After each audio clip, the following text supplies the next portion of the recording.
doho. Kwatieko Eric, obila owinjo bende timo ang'o mondo mi oduogi yie nikech nyaka koro gitigi oganda jo Kenya, ng'ato ka rito to nyaka ibed gi yie no dhi riti maber kendo odhi neno ni arita mar obedo makare, to nyaka sege nyaneno ka oganda jo Kenya osewito yie mane gin go kuom oganda kuom obila nyaka kuom DCI. Owinjo gitim ang'o mar duogo yie ma kamae? Mokwongo jopiny onego ne ka okine ka nye wan gi yor ng'anyo ni nye nitiere nyaka obila moko ma nye ineno anena ko mbui omako, ineno ni mato ng'ane. Yie mar japiny bro duogo kone ko obila ma nye ineno kogo ji magina koni kod koni gi, kata ma nye ohinyo ratich jalno ma nye ng'anyo koting'o mana pi kata gi kitamba mar handkerchief kata kitamba moting'o rangi mar bendera mar Kenya, okawonegi okang' motergi e doho.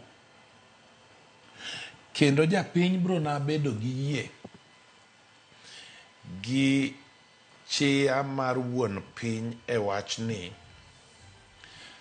ka migao mar arita kweni odonje gi ywech moyweyo ng'ata. Nikech kidonjo e migao mar arita kwe ka, nye wantiere gi jatend migao miluongo ni Profesa Kithure Kindiki. King'iyo structure mar sirkal, en policy holder and you know political leader mar ministry. E sirkal nitiega gimoro miluongo ni authorized officer and accounting officer. Koro authorized officer en jalno mochung' ne jotich te e department no. To accounting officer en jalno mochung' ne omenda te e department no.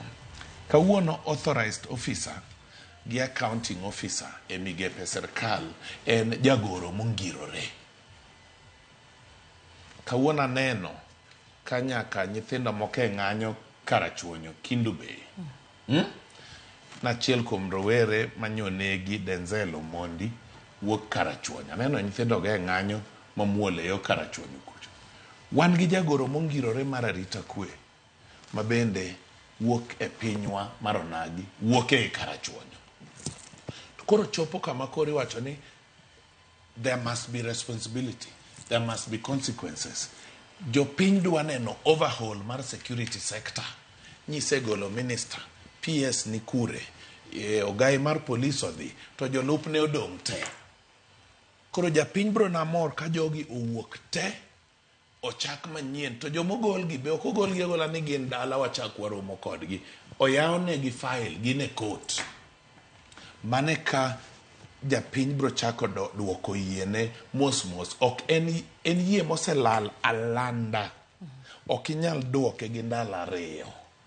Nyaka koro idoye adoya mos. Ubro na duogo mos ka japiny neno kaka obila mos. Kaka japiny neno ko obila donjo irgi go kodgi mbaka. Nikech bendo obila gi gin na owetewa, gin na nyiminewa, liete ga ruse gi keny te warome kodgi. Macha wuod ng'ane mobila cha, macha nyar ng'ane mobila cha. To sa ng'anyo ka to umo wang'e, to umo dhoge, tarungu gi magina ochomi go ter. Ni neno moro ka ywak ka koro yudo ka owadgi emosenindo piny. Koro mago emomiyo nawacho ni yie ok bi duogo gi ndalo achiel.